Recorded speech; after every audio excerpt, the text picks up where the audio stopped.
La Xbox Series X en 2024, est-ce que ça vaut toujours le coup? Pour moi, la réponse est claire. Après, on pourrait éventuellement se poser la question, avec les nouvelles Xbox qui sont censées arriver si on suit le prévisionnel de Microsoft à l'été 2024. Je t'explique pourquoi dans la vidéo, et je te le dis tout de suite, le but n'est pas de te convaincre, ni de la comparer à la concurrence, mais de te faire mon retour d'expérience avec la console. Et tu pourras faire ton choix comme un grand après. J'ai d'ailleurs toujours été Xbox depuis la toute première et mes premières heures de jeu sur Blinx, le jeu qui m'avait le plus marqué de cette console. J'ai eu donc la Xbox classique, après bien évidemment est venue la 360, puis la One et enfin la X, dont on parle dans cette vidéo et qui est pour moi vraiment bien trop sous-cotée. Je vous donne tout de suite mon avis personnel après 3 ans d'utilisation et je vous donnerai même quelques petites astuces qui sont plutôt utiles. Allez, on est parti. Elle est la 4e génération de console de la marque, faisant suite à une Xbox One qui n'avait pas vraiment convaincu. Sortie en 2020 au tarif de 499 € chez nous en France, elle est la concurrente directe de la PS5 de chez Sony.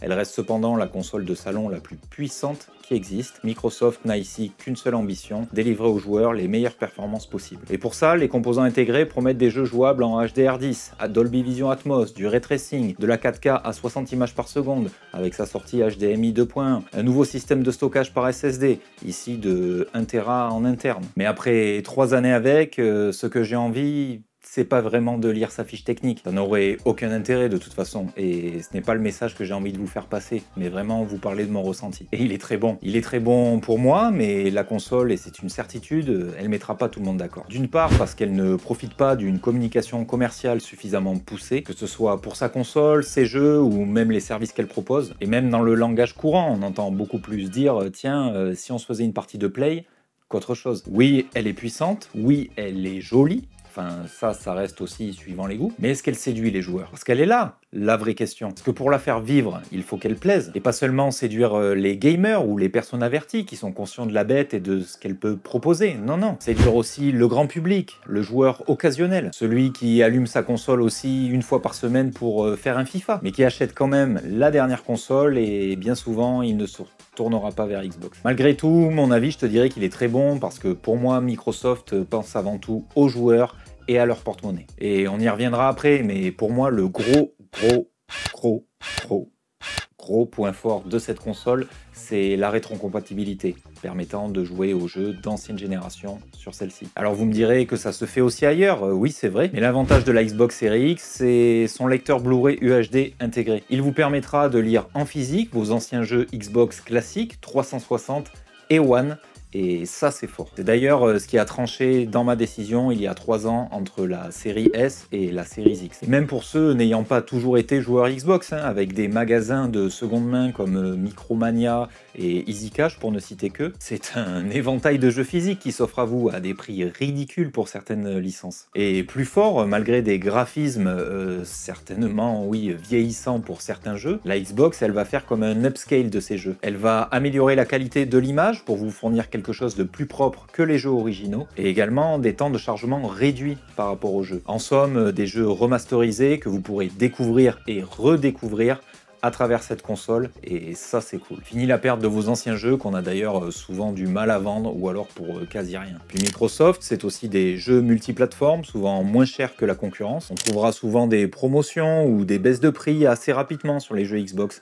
en physique ou non d'ailleurs, que l'on n'aura pas sur d'autres plateformes. Et la Xbox, et là pour le coup même la S, c'est aussi la possibilité de trouver des jeux sur des plateformes de vente de clés CD, comme Instant Gaming par exemple, où vous aurez vos jeux en dématérialisé bien moins cher que sur le store officiel de Microsoft. Sur le store avec un VPN, vous pourrez aussi avoir vos jeux moins chers chez Microsoft. Mais la Xbox est aussi une console souvent en promotion, en neuf, et carrément des fois bradée en reconditionné ou d'occasion.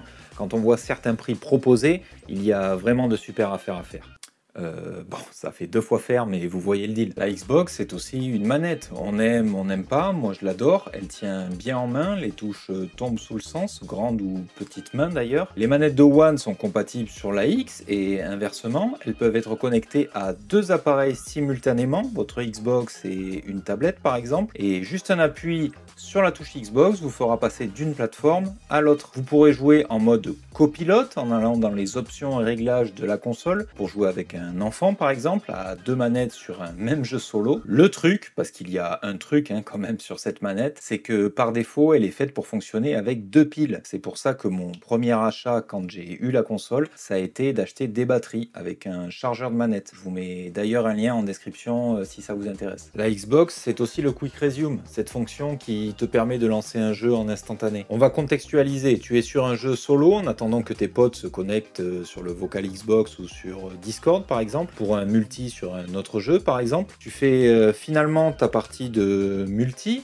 et veux revenir sur ton jeu solo instantanément avec la fonction Quick Resume, ton jeu se lance et tu reprends là où tu en étais. La Xbox est aussi la capacité de pouvoir augmenter son système de stockage facilement, sans démonter sa console par l'intermédiaire de SSD avec un port propriétaire. Les 1 Tera de SSD interne dans la console ne sont pour ma part jamais pleins, enfin pas les 1 Tera, les 800 et quelques gigas, c'est ce qu'il te restera de dispo, le reste étant pour le système. Mais si jamais tu en as besoin, je te mets les liens en description de ces cartes. Et tu as 2 leaders, Seagate et Western Digital, avec un avantage en termes de tarifs pour le dernier, pour la même chose. Sachant aussi que tu peux y connecter un simple SSD classique, mais par contre, tu ne pourras pas lire tes jeux Xbox Series depuis ce lecteur. Il ne pourra te servir uniquement que de stockage pour ces derniers. En revanche, tu pourras lire dessus tes jeux Xbox classiques, 360 et One. Et enfin, un autre de ses gros points forts, c'est son Game Pass. Le Game Pass, c'est le Netflix ou le Prime Video version Microsoft du jeu vidéo. C'est l'accès en dématérialisé, moyennant un abonnement de 15 € par mois,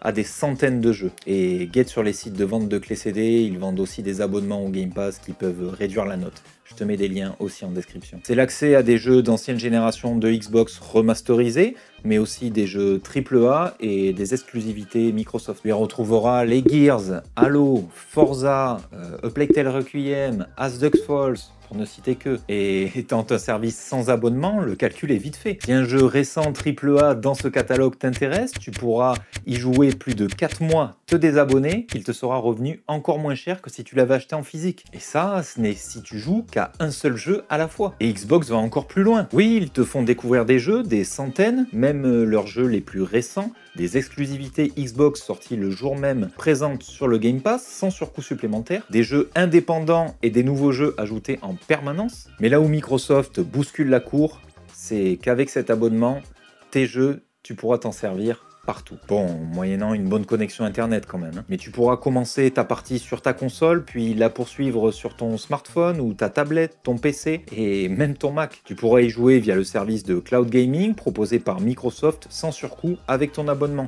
Ici, tout se passera en ligne. Ici, pas d'installation. Tu joues en live comme du streaming, mais à tes jeux.